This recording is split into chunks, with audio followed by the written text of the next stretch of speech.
오랜 세월 쌓인 먼지와 김치 국물 냄새가 섞인 그 익숙한 집 안 공기.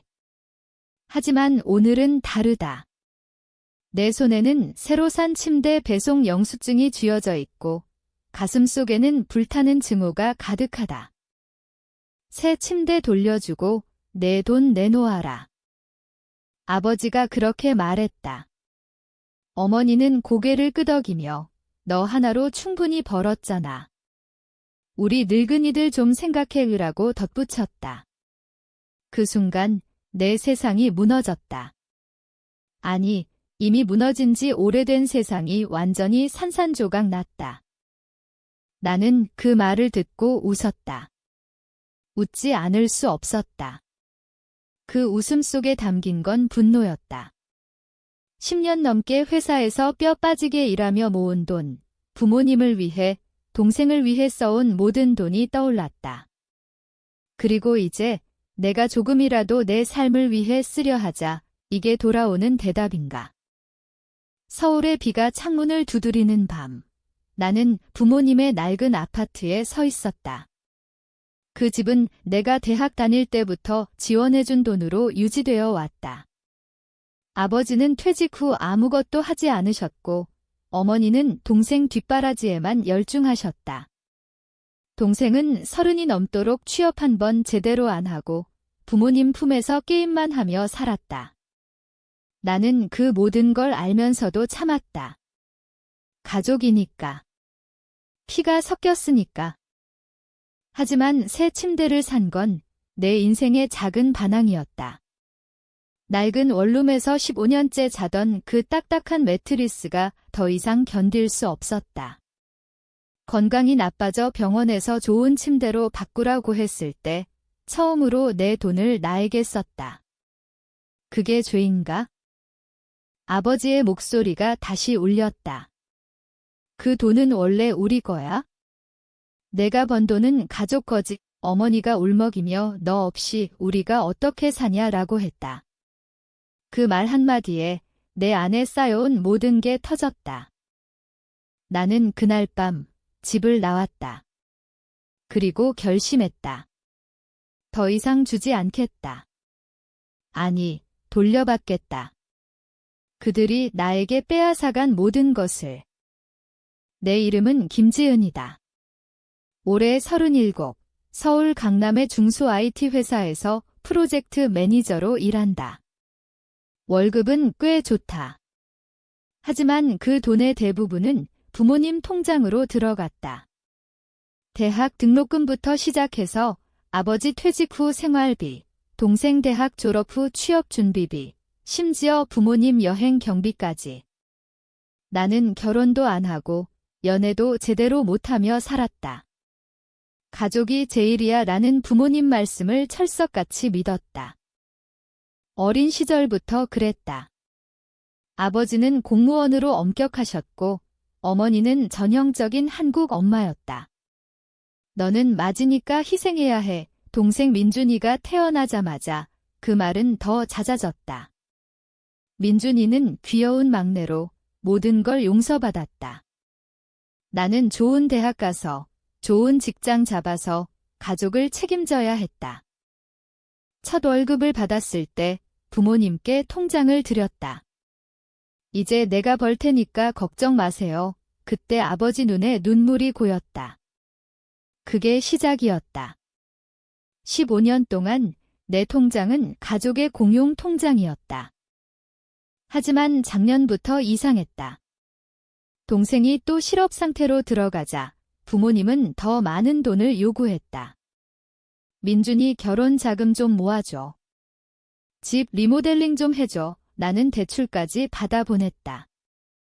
내 원룸은 여전히 낡았고 침대는 허리가 아플 정도로 오래됐다. 그러다 건강검진에서 디스크 진단을 받았다. 의사가 생활 패턴 바꾸세요. 좋은 침대 사세요 라고 했다. 처음으로 나를 위해 돈을 썼다. 300만 원짜리 새 침대. 배송 오는 날 설레었다.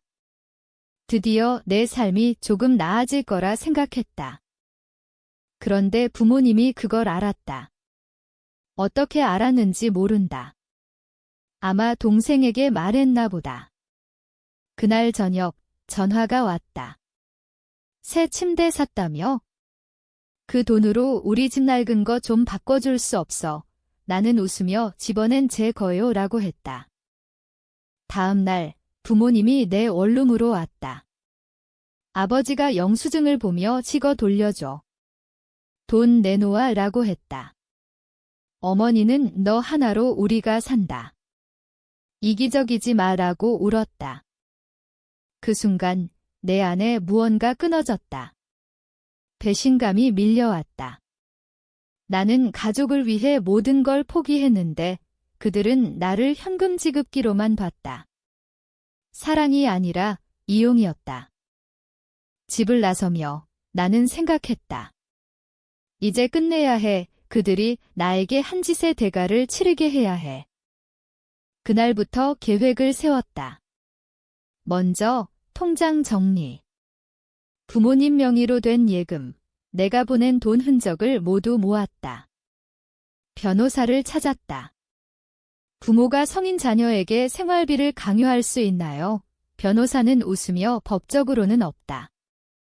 오히려 과거 송금 내역으로 반환 청구 가능하다라고 했다. 나는 증거를 모았다. 카톡 대화, 송금 내역, 부모님의 요구 기록, 동생의 소비 내역까지. 그들은 내 돈으로 호화롭게 살았다. 해외여행, 고급 식당, 동생의 게임 아이템까지. 하지만 복수는 그게 끝이 아니었다. 나는 더 깊이 파고들었다. 부모님 집이 내 돈으로 산 거라는 증거를 찾았다. 아버지 퇴직금은 이미 바닥났고 그 집 유지비는 모두 내가 냈다. 첫 번째 행동은 통장 해지였다. 부모님께 더 이상 돈을 보내지 않았다. 그날 전화가 폭주했다. 지은아, 돈이 안 들어왔어. 어떻게 해? 아버지의 목소리는 분노로 떨렸다. 나는 차분히 말했다.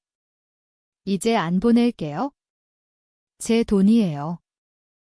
어머니가 울며 너 미쳤어?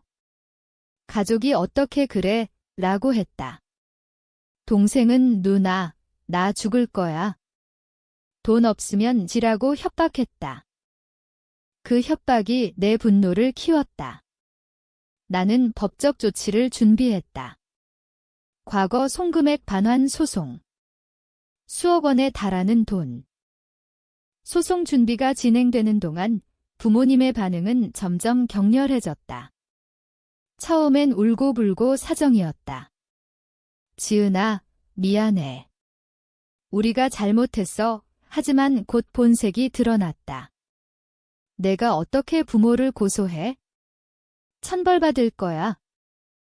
동생 민준이는 직접 내 회사로 찾아왔다. 누나, 소송 취하해.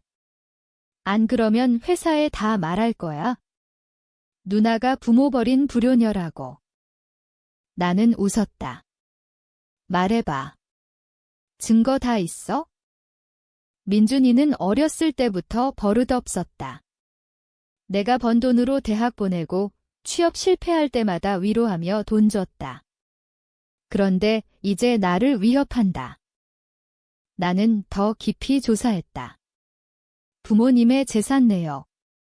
아버지가 내 돈으로 주식 투자했다가 손해본 기록. 어머니가 명품 사들인 영수증. 모든 게 내 송금과 연결됐다. 변호사 미팅에서 그는 말했다. 승소 가능성 높아요. 성인 자녀에 대한 부양 의무는 없고 오히려 강요된 송금은 부당이득 반환 청구 가능합니다. 나는 고개를 끄덕였다. 하지만 마음은 무거웠다. 가족을 법정에 세운다는 게 쉬운 일은 아니었다. 밤마다 악몽을 꿨다. 어린 시절 부모님과 웃던 기억, 동생 안아주던 순간. 하지만 그 기억 아래 숨겨진 게 있었다. 부모님은 항상 나를 도구로 봤다. 지은이는 똑똑하니까 벌어올 거야. 그 말 속에 사랑이 아니라 기대만 있었다. 소송장 제출날 부모님께 통보했다. 아버지가 전화로 소리쳤다. 너 진짜 불효막 심하다. 죽을 때까지 저주할 거야. 그 말이 내 마지막 망설임을 날려버렸다. 법정날 부모님은 변호사를 대동하고 나왔다. 어머니는 울며 우리 딸이 우리를 버렸어요 라고 했다. 판사는 송금 내역을 보며 인상을 찌푸렸다. 증인으로 동생도 나왔다. 누나는 가족을 배신했어요. 하지만 반대 신문에서 그의 소비 내역이 드러났다. 내 돈으로 산 차, 게임 머니?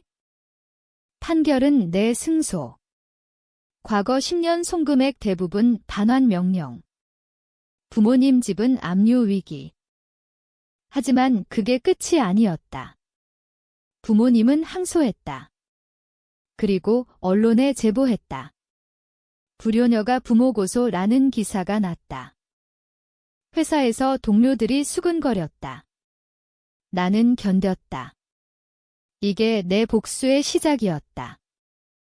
항소심 과정에서 진짜 배신이 드러났다. 부모님은 내 명의로 대출을 받았던 거다. 내가 모르게 내 신용으로. 동생 결혼 자금 명목으로. 변호사가 발견했다. 이건 사기예요. 위조 가능성. 나는 충격에 빠졌다. 부모님이 내 도장을 위조해 대출 신청. 수억 원. 이제 형사 고소. 부모님과 동생을 사기죄로. 경찰 조사. 아버지는 가족인데 뭐라고 했다. 어머니는 지은이가 알면서 줬을 거야 라고 둘러댔다. 하지만 증거는 명확했다. 내 서명 위조. 구속 영장 신청. 동생은 도망치려 했지만 잡혔다. 법정에서 아버지가 나를 보며 미안하다라고 했다. 처음으로. 하지만 늦었다. 나는 왜 그랬어요? 라고 물었다. 아버지 대답. 너는 항상 졌으니까. 당연한 줄 알았어. 그 말에 내 증오가 절정에 달했다. 사랑이 아니었다. 착취였다. 판결. 부모님 유죄. 집행유예지만 재산 몰수. 집은 경매. 부모님은 새방으로. 나는 새 아파트로 이사, 새 침대에서 편안히 잔다. 하지만 마음은 여전히 아프다. 가족이 무너진 게. 복수는 계속됐다. 동생은 감옥행. 부모님은 주변에서 손가락질 받았다. 나는 성공했다. 회사에서 승진. 새 삶. 하지만 과거가 따라왔다. 어머니가 병들었다. 지은아, 도와줘. 나는 거절했다. 이제 각자 사세요. 어머니 울음. 우리가 잘못했어. 용서. 아직 안 된다. 나는 심리 상담 받았다. 트라우마. 시간 지나 조금씩 치유. 동생 출소 후 사과 편지. 누나, 미안해. 읽고 찢었다. 몇 년 후 아버지 돌아가시기 직전. 병원으로 불렀다. 지은아, 용서해라, 라오. 나는 손잡았다. 이미 늦었어요. 하지만 눈물 흘렸다. 아버지 죽음 후 장례. 나는 안 갔다. 어머니 혼자. 동생은 해외 도피. 나는 자유로웠다. 하지만 빈곤. 복수의 대가. 나도 잃었다. 새 연인 만났다. 진짜 사랑. 결국 나는 책을 썼다. 이 이야기. 베스트셀러. 많은 이가 공감. 부모님처럼 착취당한 자녀들. 나는 강연. 가족이라 해도 배신은 배신이다. 어머니 마지막 전화. 지은아, 엄마 잘못했어. 나는 알아요 라고 했다. 끊었다. 이제 끝 내 삶은 내 거. 하지만 가끔 낡은 침대 꿈꾼다. 그때부터 시작된 모든 게 복수는 공평했다. 하지만 아팠다.